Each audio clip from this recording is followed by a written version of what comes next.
মায়াবী ফাতেমা গাইবান্ধা জেলা সদরের শাপলা পাড়ায় বাড়ি। মানসিক ও শারীরিক প্রতিবন্ধী হলেও খুব সুন্দর করে আদবের সাথে সালাম দিতে পারে। ৮-১০ জন সুস্থ স্বাভাবিক মানুষের মতো চলাফেরা করতে না পারলেও মার্জিতভাবে কথা বলতে পারে, সুন্দরভাবে গান বলতে পারে। আবার গান বলতে বলতে মাঝে মধ্যে আবেগে কান্নায় ভেঙে পড়ে। হয়তো মনে করে আমি যদি সুস্থ স্বাভাবিক মানুষ হতাম, হয়তো আমি আর ১০ জন মানুষের মতো অনেক কিছু করতে পারতাম। আমরা যেমন সবসময় পরিকল্পনা করি ডাক্তার, ইঞ্জিনিয়ার অথবা অফিসার হব, আবার অনেকেই চিন্তায় থাকে যে নিজেকে প্রতিষ্ঠিত করব ভালো কোনো জায়গায়। ঠিক তেমনই আমাদের সমাজে অসহায়, দরিদ্র, প্রতিবন্ধী পথশিশুরাও বোঝা নয়। চাইলেই তাদেরকে একটু ভালো কথা দিয়ে, একটু সহযোগিতা দিয়ে ভালো অবস্থানে নিয়ে যাওয়া সম্ভব। এই ফাতেমার কথাই ধরা যাক।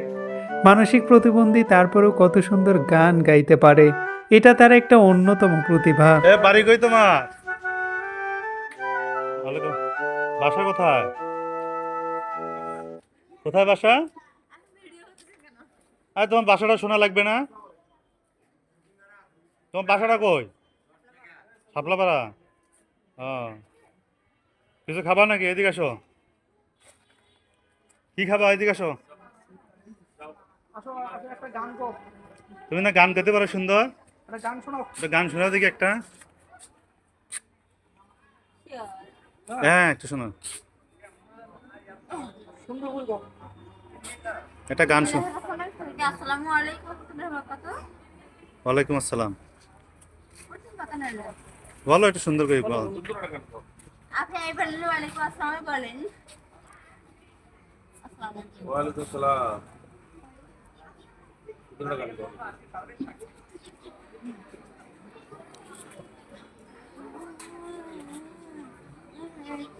একটা জীবন আজ নীরবে বিভাগ হবে ফেরার মুখতে ঠিকানা আকাশে মেঘ মানে বুঝো কিনা নীল নীল বাঁধে ব্যথা অজানা ব্যথা অধরা তারা গুনে কাঁদে দিলে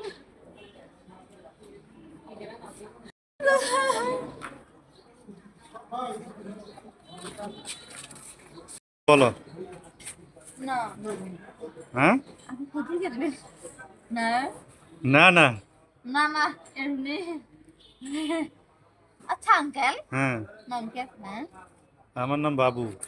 বাবু হুম, বলা খাবু ভালোই তো, তুমি মস্করা করতে পারো। আঙ্কেল নাম কি হ্যাঁ আঙ্কেল হ্যাঁ। এই তো আপনার সঙ্গে একটু হাসু করি হ্যান্ডশেক করবা? আচ্ছা আচ্ছা, হ্যান্ডশেক করতেছি। আঙ্কেল হ্যাঁ, আঙ্কেল আপনি কেমন আসসালামু আলাইকুম আন্টি হ্যাঁ আল্লাহ হাফেজ। আব্দুল সবুর।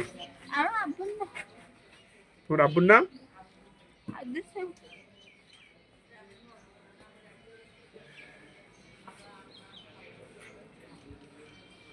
কি বলছো হ্যান্ডশেক করবে ভাই আপনার সঙ্গে, এটা হ্যান্ডশেক। সুস্থ আছো তো? ভালো আছো? তাহলে কি খাইছো? কোথায় খাইছো? কোথায় খাইছো? হোটেলে খাইছো? কি দিয়ে খাইছো?